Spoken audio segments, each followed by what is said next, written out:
অনেকেই বলেন ভারতের সাথে যদি যুদ্ধ হয় আমরা কি পারবো?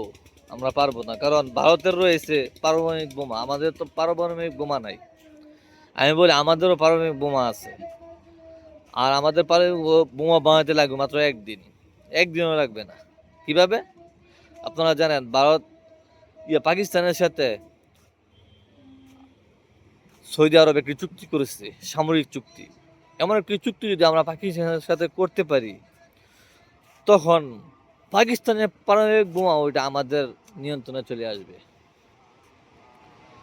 আমাদের দেশের স্বার্থে পাকিস্তানের পারমাণবিক বোমা আমাদের ব্যবহার হবে। তখন ভারতকে দুই দিক থেকে চাপে ফেলা যাবে। অতএব ভারতের সাথে মাথা নত করার কোনো প্রয়োজন নাই। মাথা উঁচু করে বীরের মতো আমাদের বাঁচতে হবে।